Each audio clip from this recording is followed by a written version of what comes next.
I'm decayed. My lungs are full of thorns and mildew. My bones are held together by vines. I'm fragile. Be gentle with my corpse.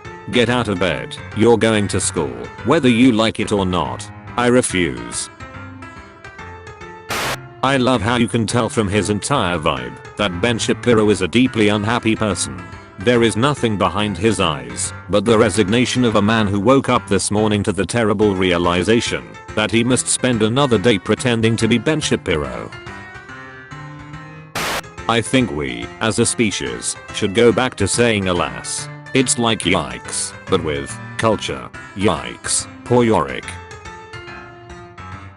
I always thought my life was a tragedy, but now I realize it's a cringe compilation. Hamlet, how dare you make my post funnier? Being a preteen girl is so weird. I remember one time, when I was 11, a friend wouldn't talk to me for a week because she was mad that the ritual we did at a slumber party to summon the Jonas Brothers into her dreams didn't work for her, but I had a nightmare about them chasing me through a dark airport.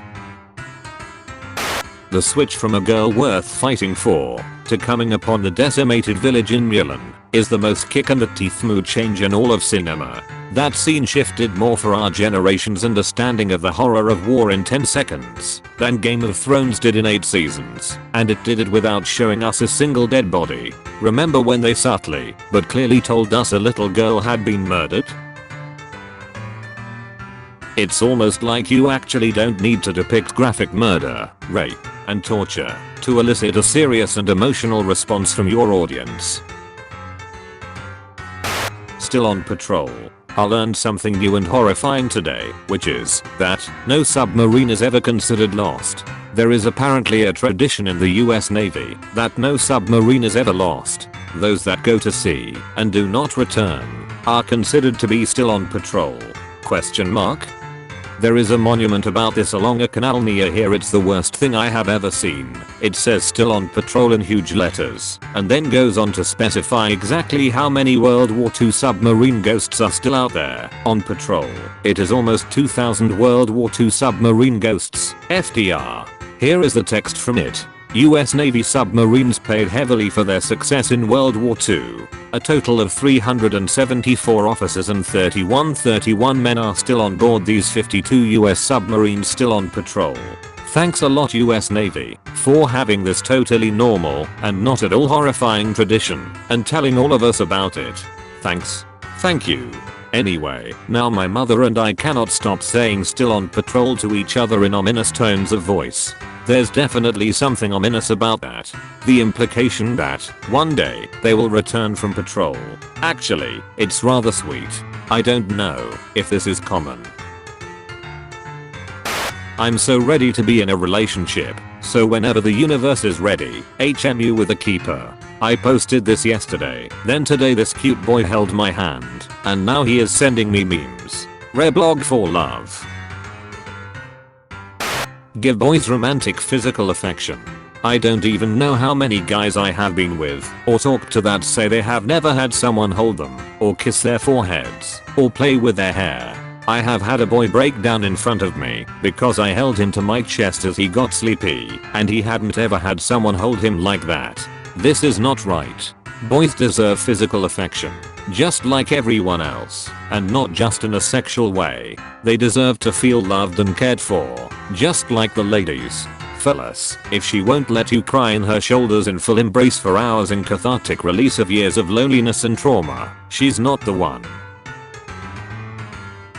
I really want the new live-action Mulan movie to have an entirely racially correct cast, except Eddie Murphy still plays Mushu. No CGI. I want Eddie Murphy to wear a dragon suit.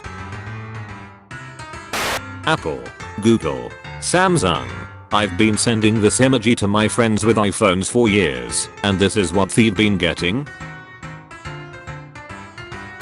The word undermine originally meant to literally attack a fortress by digging tunnels under its defenses. I'm not sure why I find this so interesting. And now, it means when my partner reverses all of my parenting efforts by giving our dog child pieces of human food every time they sit pretty and make the begging face.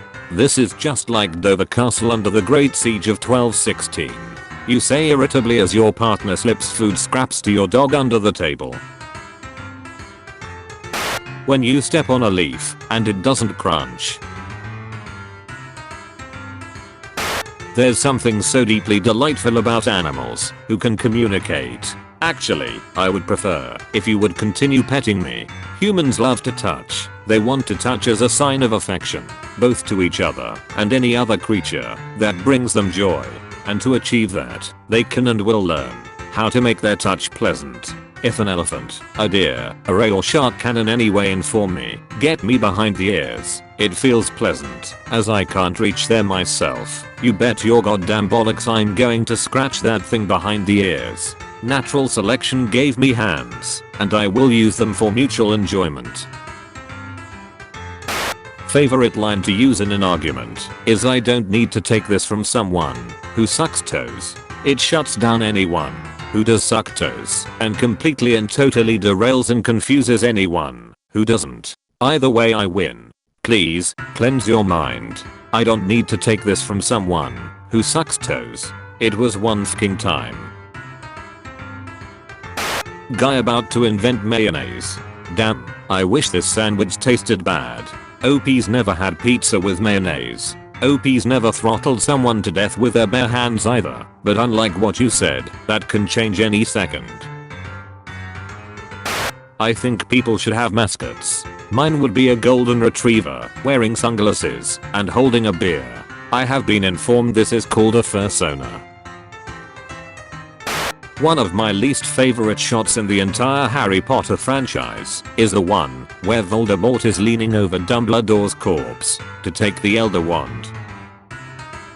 I hate it so much. What is the rest of his body doing? It's implied that he's planking ominously in the air. Some people might say, oh, this is homoerotic, but planking ominously in the air is both unsexy and too ridiculous to be properly evil.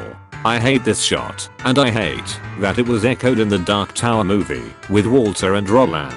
I have some more suggestions.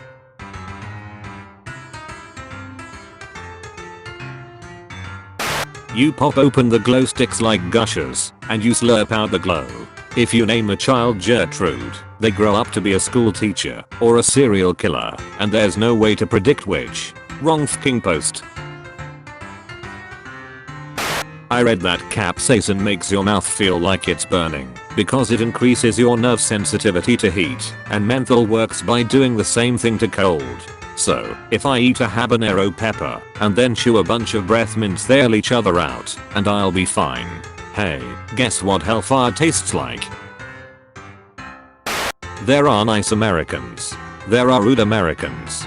There are nice Brits. There are rude Brits. There are nice Canadians.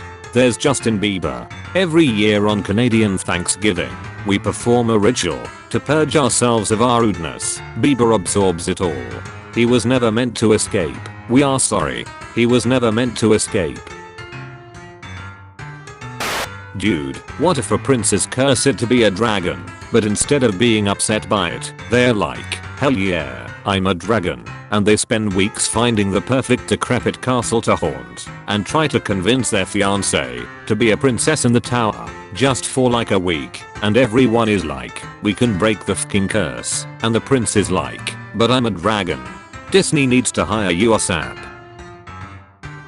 Love that in a lot of classic literature people just randomly fall ill, but bro, their homes were stacked to the roof with arsenic and asbestos, and lead and radium of course. They were sick all the time. And then, they're like, we took my ill wife to the seaside, and her condition improved remarkably, and it's like, Edward, your house has 7 time bombs in it please. Just leave your wife at the seaside, and she'll do very well not getting mesothelioma. Edward, your wife may be entitled to financial compensation.